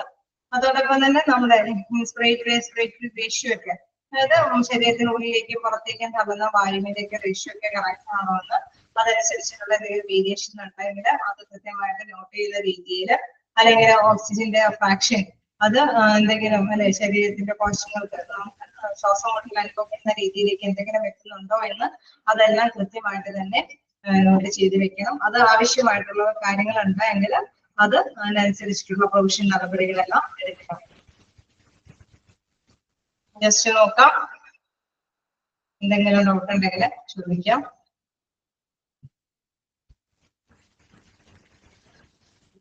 ടൈഡൽ വോളിയം എന്ന് വെച്ചാൽ മതിയായ വോളിയത്തിൽ, അതായത് സിഗ്നല് കാണിക്കുന്നു പറഞ്ഞില്ല. അപ്പൊ ആ സിഗ്നലുകൾ കാണിക്കുന്നതോടൊപ്പം തന്നെ ഞാൻ നേരത്തെ പറഞ്ഞില്ല ടിക് ടിക് എന്നൊക്കെ പറഞ്ഞ വെച്ചാൽ പെട്ടെന്നൊക്കെ ചിലതൊക്കെ ഒരു സ്പീഡിൽ വോളിയം നമുക്ക് കേൾക്കുമ്പോഴേക്കും നമുക്ക് മതിയായ വോളിയത്തിന് മതി, പക്ഷെ അത് ശ്രദ്ധയോടുകൂടി.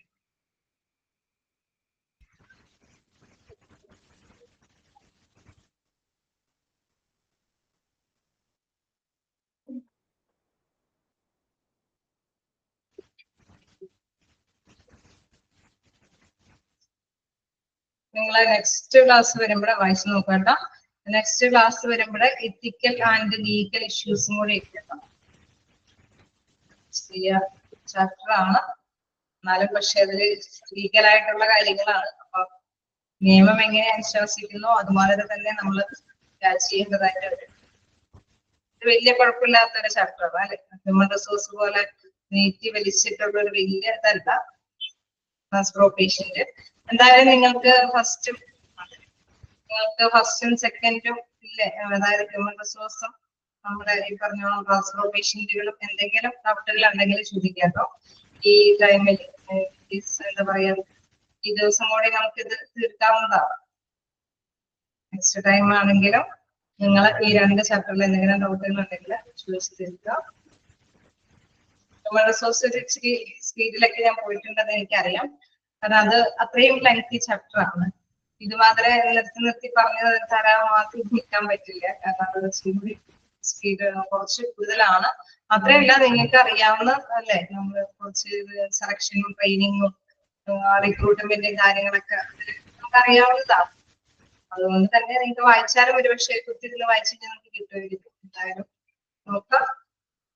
എന്തെങ്കിലും ഡൗട്ട് ഉണ്ടെങ്കിൽ നമുക്ക് ഷെയർ ചെയ്യാം.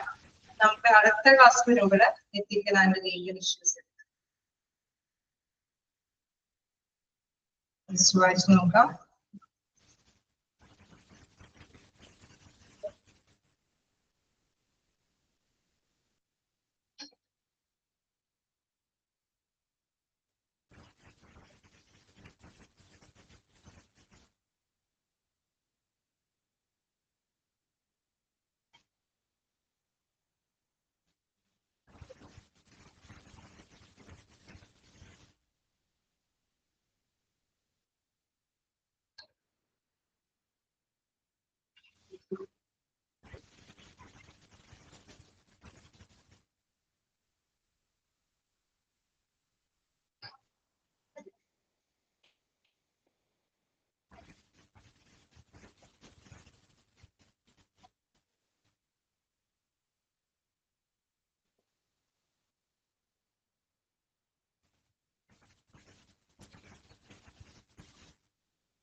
കഴിഞ്ഞോ? നിങ്ങൾ വായിച്ചു കഴിഞ്ഞോ?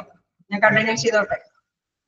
നമുക്കൊന്നും ഇല്ല എങ്കിൽ നമുക്ക് അടുത്തൊരു ചെറിയ ഭാഗം കൂടിയേ ഉള്ളൂ.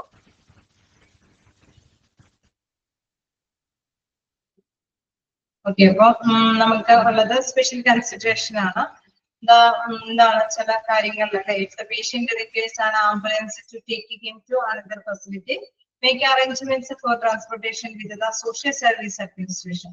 അതായത് ചിലപ്പോഴെല്ലാം നമുക്കറിയാം ഈ ആംബുലൻസ് സേവനം ചെയ്യുന്ന ചില സോഷ്യൽ സർവീസ് കേന്ദ്രങ്ങളൊക്കെ ഉണ്ട്. അവരുടെ ബലത്തിന് നമുക്കറിയാം ചർച്ചുകളുടെയോ അമ്പലങ്ങളുടെയോ അല്ലെങ്കിൽ ഏതെങ്കിലും സൊസൈറ്റിയുടെയോ അല്ലെങ്കിൽ ഏതെങ്കിലും ടീമുകളുടെ ഒക്കെ നേതൃത്വത്തില് എന്താണ് ഈ ആംബുലൻസ് സർവീസുകളൊക്കെ കൊടുക്കാറുണ്ട്. ഇങ്ങനെയുള്ള പേഷ്യൻസിനെ മറ്റൊരു ഫെസിലിറ്റിയുള്ള സ്ഥലത്തേക്ക് എത്തിക്കാൻ വേണ്ടിയിട്ട് അല്ലെങ്കിൽ പെട്ടെന്ന് തന്നെ എന്തെങ്കിലും ആക്സിഡന്റ് ഒക്കെ വരുമ്പോൾ ഇങ്ങനെയൊക്കെ എത്തിക്കുന്ന ഒരുപാട് സർവീസ് ആയിട്ടുള്ള സോഷ്യൽ സർവീസിന്റെ ഭാഗമായിട്ടുള്ള സർവീസുകളൊക്കെ ഉണ്ട് ആംബുലൻസിന്റെ. Make sure that the necessary equipment is gathered to provide care in the course of a transport. അവിടെ നമ്മൾ ഉറപ്പുവരുത്തേണ്ട ഒരു കാര്യമുണ്ട്. അതായത് നെസസറി മതിയായ എക്യുപ്മെന്റ്സ് എല്ലാം ഉണ്ട്, അതായത് ഈ പ്രൊവിഷനിൽ ഉണ്ട് എന്ന് ഉറപ്പുവരുത്തിയിട്ട് ശേഷം മാത്രമേ ഇത്തരത്തിലുള്ള ട്രാൻസ്പോർട്ടേഷൻ രോഗിയുടെ ട്രാൻസ്പോർട്ടേഷൻ അനുവദിക്കാൻ പാടുള്ളൂ. അപ്പൊ അത് ഉറപ്പുവരുത്തേണ്ടത് ഉണ്ടായിരുന്നു. ഡോക്യുമെന്റേഷൻ ഉള്ള ഇതിന് നോക്കാം. നോക്കുന്നത് എന്താണ്? The authentication of a patient transfer is most significant but often missed as part of a transfer. അതായത് നമ്മുടെ അംഗീകാരം അല്ലെ ആധികാരികത ഉണ്ടാവണം ഏതൊരു ട്രാൻസ്ഫറിനും.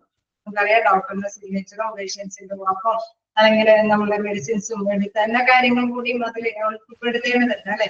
ഇങ്ങനെ ഒരു ആധികാരികമായ രീതിയിൽ മാത്രമേ ട്രാൻസ്ഫറും കാര്യങ്ങളൊക്കെ നടത്താൻ പാടുള്ളൂ.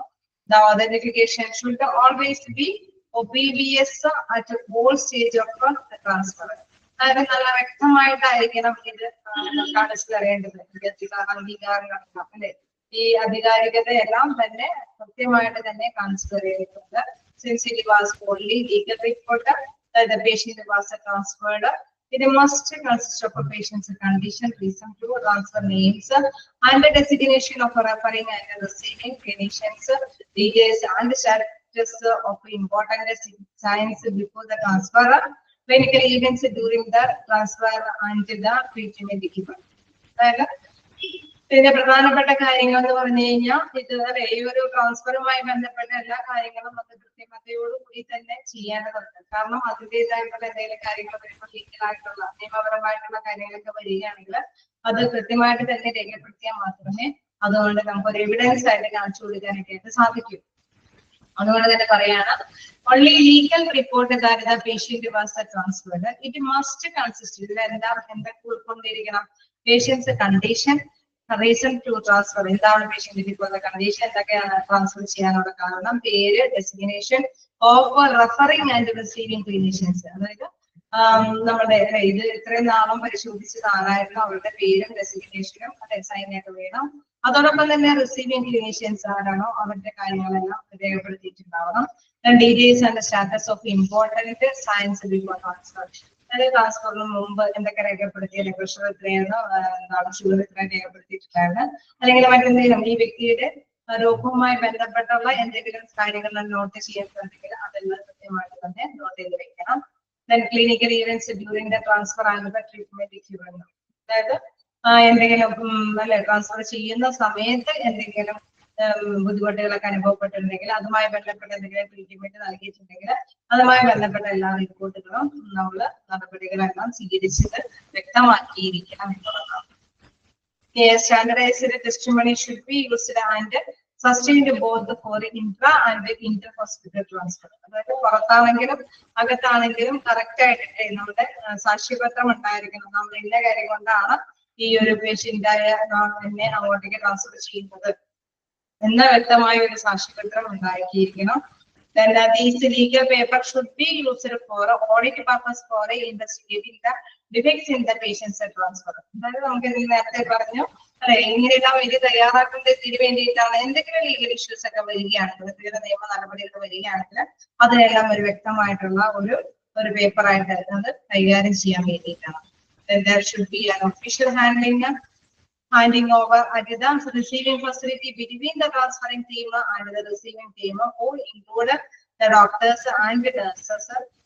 Then the different reports of clinical investigations and diagnostic studies should be transferred to the acquiring team. അതായത് നമ്മൾ പറഞ്ഞു എല്ലാ കാര്യങ്ങളും ഇതിൽ ഉൾപ്പെടുത്തണമെങ്കിൽ എന്തെങ്കിലും അവലോകനം ചെയ്യണമെങ്കിൽ വേണ്ടിയിട്ട് അല്ലെങ്കിൽ ഇൻവെസ്റ്റിഗേഷന്റെ ഭാഗമായിട്ടൊക്കെ വരുമ്പോഴാണ് ഇത്തരത്തിലുള്ള ലീഗൽ പേപ്പേഴ്സ് എല്ലാം ശ്രദ്ധ കേന്ദ്രീകരിക്കുന്നത്. അതുമാതിരി തന്നെ പറയുന്ന ഒരു മറ്റൊരു കാര്യമാണ് ട്രാൻസ്ഫർ ചെയ്യുമ്പോൾ റിസീവിംഗ് ടീമിനോട് എല്ലാ തരത്തിലും അല്ലെ നമ്മൾ who include the doctors and nurse, അല്ലെ ആരാണ് ഈ ഇതിന്റെ ഉള്ളിൽ ഇൻക്ലൂഡ് ആയിട്ടുള്ള പേഴ്സൺസ്. നമുക്കറിയാം ഏത് ഡോക്ടറാണ് ഏത് നേഴ്സാണ് ഇവരെ നമുക്ക് വേണ്ടി പറഞ്ഞയച്ചത്. ഇൻ കേസ് അവരുടെ ആരെങ്കിലും അല്ലെ എന്തെങ്കിലും വ്യക്തികളുടെ കൂടെയാണ് പറഞ്ഞിരിക്കുന്നത് അവരുടെ ആ ഒരു ആരെയും കോൺസെൻട്രേറ്റ് ചെയ്തിട്ടാണ് ഈ രോഗിയുടെ കാര്യങ്ങളെല്ലാം ഇതുവരെ നടന്നത് എന്നുള്ളതെല്ലാം വ്യക്തമാക്കിയിരിക്കണം. Different reports of clinical investigations and diagnostic studies should be transfer to the acquiring team. അപ്പൊ നമ്മൾ സ്വീകരിക്കുന്ന ടീമിന് ഇതിൻ്റെതെല്ലാമായിട്ടുള്ള ഇൻവെസ്റ്റിഗേഷൻ ഒക്കെ നടത്താൻ അല്ലെ നമ്മുടെ ഡയഗ്നോസ്റ്റിക് കാര്യങ്ങളൊക്കെ നടക്കുമ്പോൾ പഠിക്കുമ്പോൾ ഇവര് ചെയ്തിരിക്കുന്ന എല്ലാ കാര്യങ്ങളെ കുറിച്ചിട്ട് ഒരു വ്യക്തമായ ധാരണയോട് കൂടിയിട്ട് ഈ പേഷ്യന്റിനെ വീണ്ടും അല്ലെ രോഗനിർണയത്തിലും ചികിത്സീയമായിട്ടുള്ള കാര്യങ്ങളൊക്കെ വിടാനായിട്ട് സാധിക്കുന്നതാണ്. അപ്പൊ ഇത്രയുമാണ് ഡോക്യുമെന്റേഷനിലും ഉൾപ്പെടുത്തിയിരിക്കുന്നത്. ജസ്റ്റ് വായിക്കുക, എന്തെങ്കിലും ഡോക്യുമെന്റ്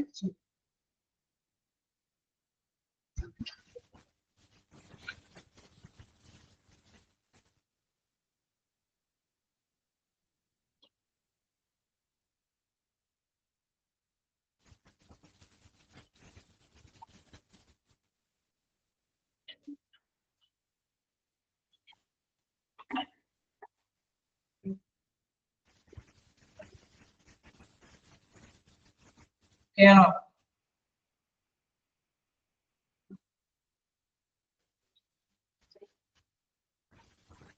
ക്ലിയർ ആണോ? സാക്ഷ്യപത്രം എന്ന് പറയും. സാക്ഷ്യപത്രം ഒപ്പിട്ട് കൊടുക്കണമെന്ന് പറയത്തില്ലേ, അതാ.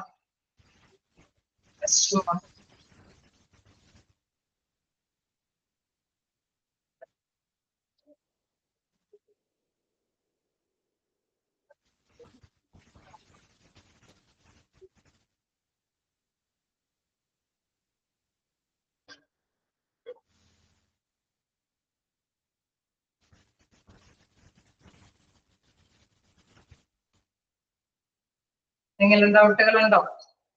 നമുക്ക് നെക്സ്റ്റ് ക്ലാസ്സിൽ വരുമ്പോൾ എന്താണ് എത്തിക്കൽ ആൻഡ് ലീഗൽ ഇഷ്യൂസ് അതെടുക്കാം. കുറച്ച് ലീഗൽ ആയിട്ടുള്ള കാര്യങ്ങളാണ് പറയുന്നത്. ട്രാൻസ്ഫോർമേഷനിൽ ഏതെങ്കിലും ഡൗട്ടുകൾ ഉണ്ടോ? ഏതെങ്കിലും ഭാഗത്ത്? ഒന്ന് രണ്ട് മൂന്ന് പേര് മാത്രമേ റെസ്പോണ്ട് ചെയ്യുന്നുള്ളൂ. കുറച്ച് പേർക്കും കൂടി റെസ്പോണ്ട് ചെയ്യാം. എന്തെങ്കിലുമൊക്കെ പറഞ്ഞു തരണമെങ്കിൽ പറഞ്ഞു തരാം.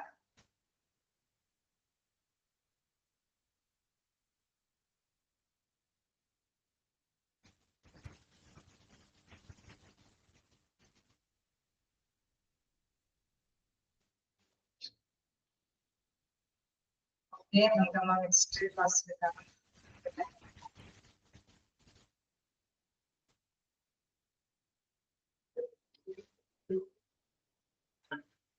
നിങ്ങൾ ക്ലിയർ ആണെന്ന് പറയുമ്പോഴാണ് ഞങ്ങൾക്ക് ഇതുമാതിരി ചിലപ്പോ നിങ്ങൾ പറയും ഫാസ്റ്റ് ആണെന്ന്, അപ്പൊ ഞങ്ങൾക്ക് ഒരു മാറ്റം വരും അല്ലെ, എനിക്ക് മാറ്റം പറ്റുമെന്ന് തോന്നാറുണ്ട്.